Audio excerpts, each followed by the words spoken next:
Élisée ici n'a pas insisté. Un grand prophète s'est arrêté à manger. Et la tsunamite ici a apparu dans la vie, dans le plan de Dieu, parce que Élisée était l'œuvre de sa vie. Est-ce que vous comprenez? En agissant ici, elle réclamait une destinée pour parvenir à l'accomplissement de sa vie. Alléluia. Bien aimé, il y a des gestes que vous posez. Pas parce que vous aimez le pasteur, mais vous êtes en train de chercher votre chemin d'élévation. Elle nettoie ici. Vous pensez que c'est parce que quand vous partez, vous sortez. Pas parce qu'elle n'aime pas sa maison. Souvent les gens disent que oh non, elle prend le temps ici. Ce n'est pas parce qu'elle prend le temps. C'est parce qu'elle est en train de chercher le chemin quoi? De sa destinée. Quand vous cherchez le temps de votre destinée, ça veut dire que tout ce qui doit vous profiter, vous cherchez cela, non pas dans l'intérêt de l'autre, mais dans l'intérêt de votre destinée. Quelqu'un dit Amen. Amen. Quelqu'un dit Amen. Amen. Quelqu'un dit Amen. Amen. Alléluia. C'est comme ça qu'on devient grand. Parce que bien aimé, on ne devient pas grand un seul jour. On devient grand lorsqu'on apprend des petits gestes. Elle a commencé doucement. Et maintenant, elle a appelé quoi? La grandeur dans sa vie. Alors, cette femme continue, le verset 11. Élisée étant revenu à Sunam, se retira dans la chambre haute et y coucha. Il dit à Géasi, son serviteur, appelle cette Sunamite. Géasi l'appela et elle se présenta devant lui. Élisée dit à Géasi, dis-lui, voici, tu nous as montré tout cet empressement. Que peut-on faire pour toi? Alléluia. Dis à quelqu'un, c'est le temps où je vais arrêter ma bénédiction. Amen. Cette fois-ci, ça ne va plus m'échapper. Cette fois-ci, ça ne va plus m'échapper. Vous savez, laissez Dieu lui-même vous demander qu'est-ce que tu veux. Comme il a dit à Salomon, qu'est-ce que tu veux? Alléluia. Amen. Dis à quelqu'un, laisse Dieu parler. Vous savez, une fois j'étais là, il y avait quelqu'un qui m'embêtait. Il y avait quelqu'un sérieusement. Quand on dit quelqu'un m'embêtait, il m'embêtait sérieusement. La personne me mettait dans tous mes états. Et Dieu m'a dit, une fois, tandis que j'étais là, Dieu m'a dit, dis-moi simplement une parole, j'enlève cette personne. J'enlève le souffle de vie de cette personne. J'ai dit au Seigneur, pardon. J'ai pitié même pour la personne. Le Seigneur m'a dit, même donc quand tu as pitié pour cette personne, pardonne maintenant quoi? Cette personne. Vous savez, dans votre vie, dis à quelqu'un dans ta vie. Dans ta vie, Il y a une bénédiction que vous recherchez. Mais cela se trouve devant vous. Dis à quelqu'un, cela se trouve devant vous. cela se trouve devant nous. Dis à quelqu'un, il faut maintenant l'arrêter. Il faut l'arrêter. Dis à quelqu'un, il faut l'arrêter. Il faut l'arrêter. Le verset 12 et le verset 14 dit, 13 dit, Élisée dit à Géasi, dis-lui, voici, nous avons montré tout, tu nous as montré tous ces empressements. Que peut-on faire pour toi? Faut-il parler pour toi au roi ou au chef de l'armée? Alors je me suis posé la question, est-ce que cette femme n'était pas endettée? Parce que Élisée était un homme très connu. Et la preuve en est que quand vous allez lire un peu l'histoire de cette dame, alléluia, après que même Élisée soit plus tout et tout, alléluia, amen, cette femme aura des problèmes, alléluia, et cette femme après sera rachetée de tous ses problèmes à cause du bon sens qu'elle avait. Vous savez, tout ce que vous faites de bon, Dieu va toujours vous récompenser. Amen. Oh, quelqu'un n'a pas dit amen. Amen. C'est pour cela que Dieu vous voit. Dis à quelqu'un, il te voit. Ce n'est pas le fait de dire, hey, Satan sort, je te chasse au nom de Jésus. Oh, je suis un vainqueur. Non, Dieu voit l'état de ton cœur. Amen. Dieu voit l'état de ton cœur. Qu'est-ce que tu as dans ton cœur? Arrête de chauffer les bancs de l'église. Est-ce qu'il y a quelque chose de bon dans ton cœur? Amen. Dis à ton voisin, est-ce qu'il y a quelque chose de bon? Alléluia. Amen. Continue la phrase. Est-ce que je dois parler au roi, au chef de l'armée? Elle répondit, J'habite au milieu de mon peuple. Ça veut dire que, monsieur, je suis déjà une femme respectée. Je suis déjà une femme respectée. Alléluia. Amen. On continue. Et il dit, que faire pour elle? Géasi répondit, mais elle n'a point de fils. Son mari est un vieux koyo. Dis Amen. C'est une vieille Peugeot garée qui tousse la nuit. Dis Amen bien. Amen. Alléluia. Je libère un peu votre esprit. Amen. Amen. Verset 15 dit, et il dit à Géasi, appelle-la. Géasi l'appela. Et elle se présenta à la porte. Élisée dit, à cette même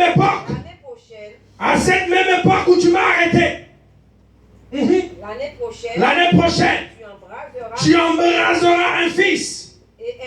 Et elle dit, non, mon Seigneur, homme de Dieu, ne trompe pas ta servante. Regardez un peu ici, cette femme qui se délaisse, qui ne considère pas quoi son problème.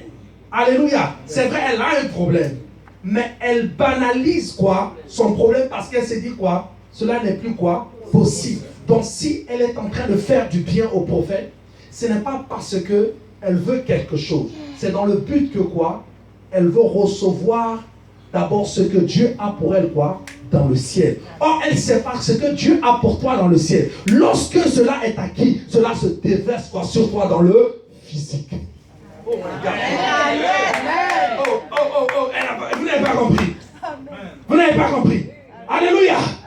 C'est que Dieu a pour toi, quand tu rencontres un homme de Dieu, quand il commence à prophétiser sur toi, il commence à régler tes dettes dans le ciel. Il commence à régler tes problèmes spirituellement. Quand tes problèmes spirituels sont réglés, cela se fait voir quoi dans le nouveau jour.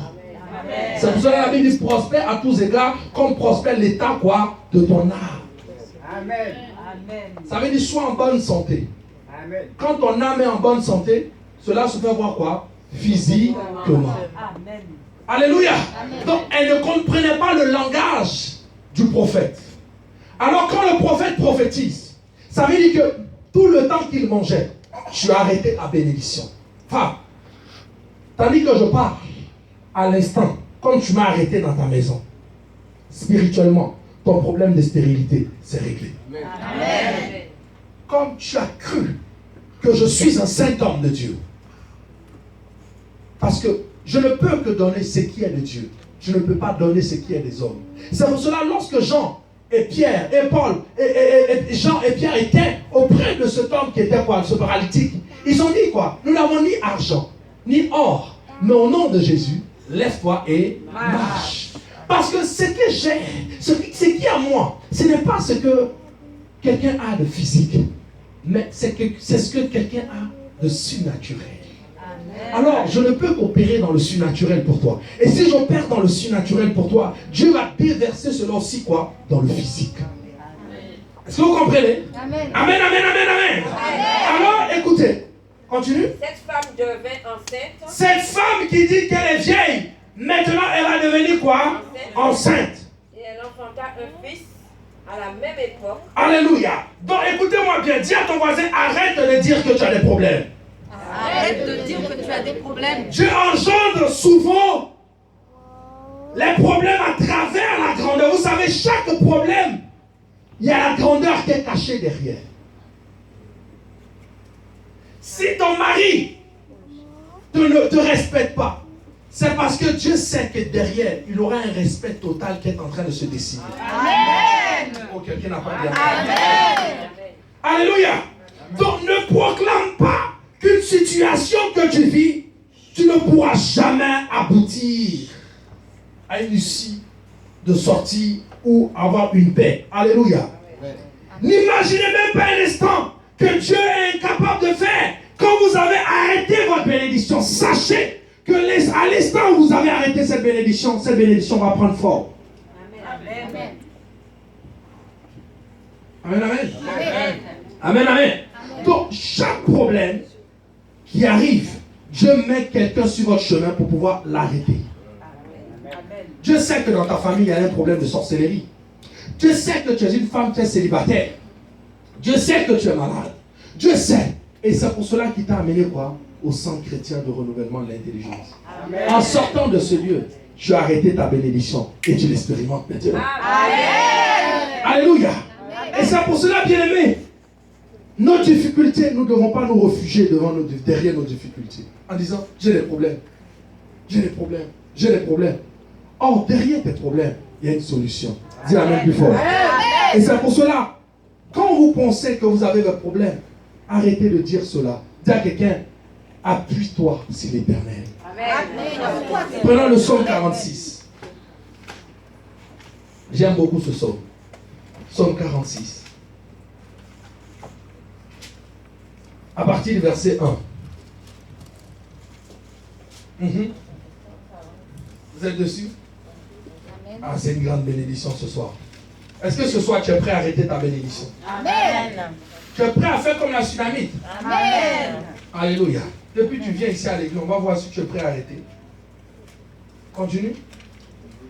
Dieu est pour nous un refuge. Dieu est pour nous un refuge, Et un appui, un un secours qui ne manque jamais. qui ne manque jamais quoi? Dans la détresse. Quelqu'un n'a pas dit amen plus fort. Tandis que toi tu penses que Dieu est en retard, Dieu n'est jamais en retard. Oh, quelqu'un n'a pas dit amen. J'ai dit Dieu n'est jamais en retard. Dieu n'est jamais quoi? En retard. Toi tu penses qu'il est en retard, mais lui il n'est jamais quoi? En retard. Il dit quoi? Jésus, Dieu est quoi? Mon refuge et mon appui. Bien-aimé, tu t'appuies sur qui? Sur un homme, une femme. Tu risques de penser que Dieu n'agit pas vite ou l'homme n'agit pas vite. Mais si tu crois que Dieu agit, il agira quoi? Dans ta vie. C'est pour cela le psalmiste dit, il dit Dieu est pour moi, est pour nous un refuge. Ça veut dire que je me refuge pas dans la vie de quelqu'un, mais je me refuge dans la vie de qui? De mon Dieu. Alléluia. Et je prends appui. Et je dis Seigneur, si je viens prier, ce Dieu que ce pasteur est en train de prêcher, que ce Dieu me fasse du bien. Seigneur, c'est toi qui as mis le prophète là sur mon chemin. Ce pasteur trouve une parole chaque fois que je viens dans cette église, qu'il me dit cette parole, afin que je reçois cette parole, que cette parole transforme ma vie. Amen. Bien-aimé, est-ce que Jésus est votre appui? Amen. Et il dit dans la dernière phrase, il dit quoi? C'est un secours qui ne manque jamais dans la détresse. Toi, tu penses que Dieu t'a laissé. Oh, pasteur, cette fois-ci, je suis mort. Pasteur, mais tu as appelé le pasteur. Appelle le Dieu que je sers. Amen. Il ne manque jamais quoi? Dans la détresse. Ça veut dire que dans tes problèmes, il va agir.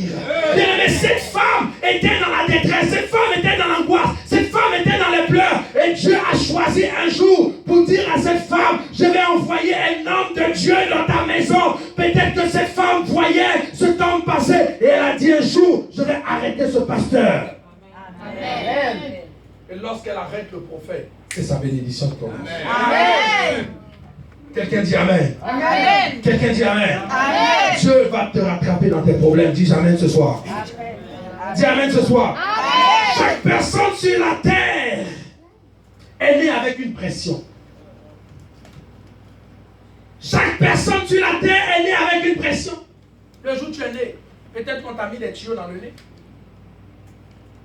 Peut-être le jour où tu es né, tu n'as pas pleuré, on t'a donné des fessées prophétiques. Et maintenant tu as commencé à grandir. Tu grandis avec des pressions de famille. Il y a des gens, quand tu le vois, tu sens des problèmes de famille. Il y a des gens, on t'appelle seulement. Ta maman est malade. Ta tante ne va pas bien. Chaque personne est née avec quoi? Une pression. Bien aimé, mais cette pression ne fait pas de nous des gens qui devons nous soucier de chaque chose. Nous devons mettre notre vie entre les mains du Seigneur. Dis à quelqu'un, évite les pressions. Alléluia. Amen. Et les pressions et les douleurs sont quotidiennement dans notre vie, dans notre travail, dans nos foyers. Tu sens que ton mari que tu aimes, il ne t'aime pas comme tu veux. Même pour te toucher la nuit, il te regarde. Fais ton travail d'homme. Tu regardes et dis, ah vraiment, Marie aussi. Vaut mieux même d'être seul. Alléluia. Ah, tu n'as pas dit Amen. Amen. Dis Amen bien. Amen. On dit Amen. Oh. Amen. Alléluia. Alléluia. Mais nous vivons avec une pression. Nos collègues, nos amis de tous les jours, même ici, nos frères en Christ, souvent, on se piétine entre nous. Alléluia. On est né avec une pression. Alléluia. Mais cette pression, alléluia, c'est derrière cette pression, nous devons voir quelque chose de positif, une puissance qui s'annonce, alléluia, pour aller vers notre destinée. Le Seigneur a fait quelque chose dans notre vie, il le fera chaque jour. Amen. Prenons le livre de 2 Pierre. Dis à quelqu'un, ne te localise pas sur tes pressions. Vous savez, souvent tu ressens même que souvent tu es oppressé, tu sens que les gens sont en train de penser mal de toi. Vous savez, les gens, surtout quand ils te voient que tu es en costume et tu vois que tu es en Europe ou bien tu vois que tu es ici et que tu les envoies même pas en Western Union, ils commencent à dire lui là. Au fur et à mesure qu'ils commencent à penser ainsi, tu sens quoi? Tu ressens quoi? Des pressions dans ton travail. Tu sens qu'on ne t'aime plus, tu ressens des pressions. Alléluia. Dis à quelqu'un, tout cela doit tomber ce soir. Prenons le livre de Pierre, le chapitre 2, à partir du verset 9.